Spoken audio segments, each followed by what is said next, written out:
अस्सलाम वालेकुम। उम्मीद है आप सब खैरियत से होंगे, जहाँ पे भी होंगे खुशबाश होंगे और खूब सारी रहमतें, बरकतें और नेमतें समेट रहे होंगे। तो इसके साथ ही मैं आपको बताती चलूँ कि आज की रेसिपी बहुत ही मज़ेदार होने वाली है, जो कि इवनिंग स्नैक्स है और इसका नाम है चीज़ वेज ऑमलेट विद बन। तो जनाब इसे आप अलग से भी खा सकते हैं और बन के अंदर रख के भी खा सकते हैं। तो चलिए स्टार्ट करते हैं। इससे पहले मैं बताती चलूँ कि हमारे चैनल को कीजिए सब्सक्राइब, लाइक एंड शेयर। तो यहाँ पे देखिए कि 3 से 4 बड़े चम्मच मैंने ले लिए थे ऑयल के। इसके साथ ही मैंने इसमें मिला दिया है हरी प्याज। इसे 1 से 2 मिनट के लिए सौटे कर लूँगी ताकि इसका जो कच्चापन है वो दूर हो जाए। इसे मैं ज़्यादा फ्राई नहीं करूँगी ताकि इसका कलर भी चेंज नहीं हो और जायका भी बरकरार रहे। तो साथ ही मैंने इसे गाजर को डाल दिया है, जो कि बिल्कुल बारीक चॉप की हुई है, यानी कश की हुई है। और इसके साथ मैंने डाल दी थी बड़ी कश की हुई बंद गोभी। इसके साथ ही डाल दिया था चॉप किया हुआ टमाटर और साथ ही मैंने बड़ी वाली हरी मिर्च डाली थी। आप चाहे तो छोटी भी डाल सकते हैं और इसके साथ ही आप डाल सकते हैं शिमला मिर्च को चॉप करके। इसके साथ मैंने डाल दिया है मसाला, जो कि आप डालना चाहे अपनी मर्ज़ी का। मुझे जो पसंद था मैंने डाला, यानी कि कुटी हुई लाल मिर्च है, नमक है, थोड़ा सा चाट मसाला था और काली मिर्च। और इसके साथ ही ऑयस्टर सॉस मैंने इसमें डाल दिया था। इसे 1 से 2 सेकंड के लिए मैं सिर्फ इसे भूनूंगी ताकि मसाला ज़्यादा जले नहीं। और इसके साथ ही मैंने मिला दिया था, ऑप्शनल है, मायोनीज़ अगर आप डालना चाहें तो, और केचप मैंने शामिल कर दिया था। इसका जायका बहुत ही मज़ेदार बना था। आप भी ज़रूर ट्राई कीजिएगा और कमेंट सेक्शन में बताइएगा कि आपको आज की रेसिपी कैसी लगी।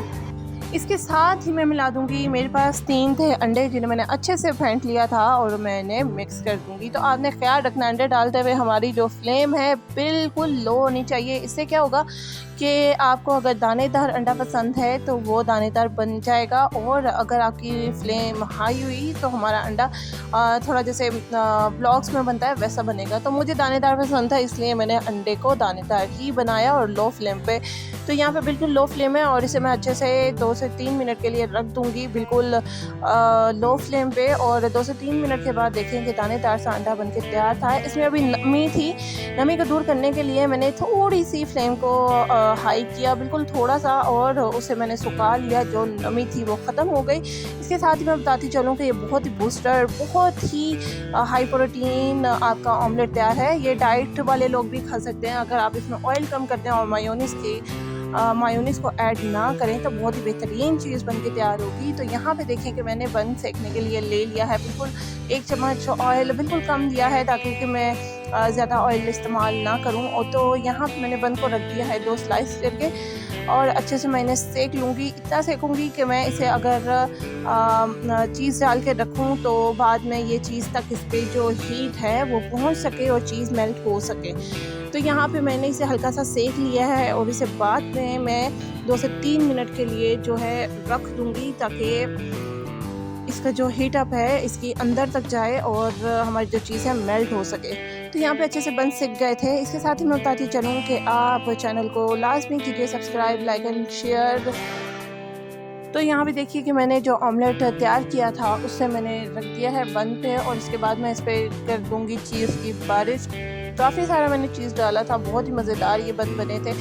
और यहाँ पे मैंने अभी भी हल्की बिल्कुल लो सी फ्लेम की हुई है ताकि जो इसकी हीट अंदर तक जाए और चीज़, जो कि मैं पहले बता चुकी हूँ, मेल्ट हो जाए। यहाँ पे आपने ये नहीं करना कि आपने तेज़ हीट कर देनी है और हमारे बन नीचे से क्या बोलते हैं जल जाएँ। तो यहाँ पे मैंने बिल्कुल लो फ्लेम कर दिया था और देखें कि हमारी जो चीज़ है बहुत अच्छी तरह से मेल्ट हो चुकी थी 2 से 3 मिनट में, और नीचे से क्रंची से बंद हो गए थे। बहुत ही मज़ेदार ये बन के तैयार होता है।